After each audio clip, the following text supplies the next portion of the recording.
এত লম্বা কবরের জিন্দেগি কেমনে পার হবেন বলেন তো? নূহ আলাইহিস সালামের জামানায় যারা মারা গেছে তারা আজ কত হাজার বছর কবরে পড়ে আছে।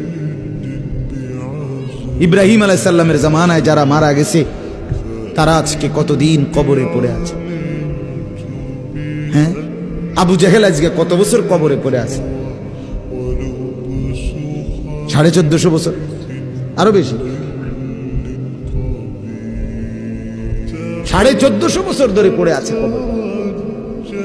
এরপরে তো হাসরের মাঠ, এরপরে তো ফুলসেরাত, এরপরে তো জাহান্নাম, আর তো রইছি। তাহলে দুনিয়ায় থাকলি কতদিন, কবরে পড়ে রইলি কতদিন? আপনি বলেন। আবু জেহেল দুনিয়াতে ছিল 800 বছর, কথা কন না?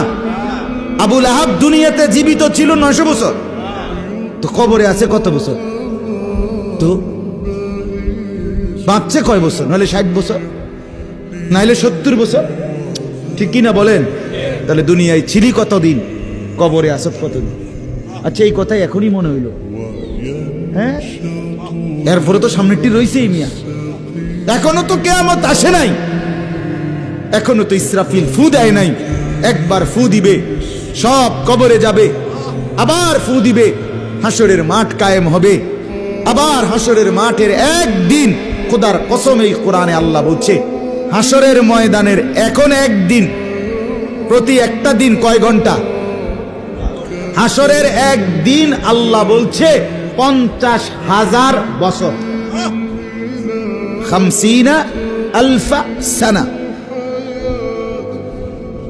50,000 বছর। হাসরের ময়দানের পুরা সময় না, একদিন, একদিন। পুরা হাসরের মাঠ কতদিন সেটা আল্লাহই জানে।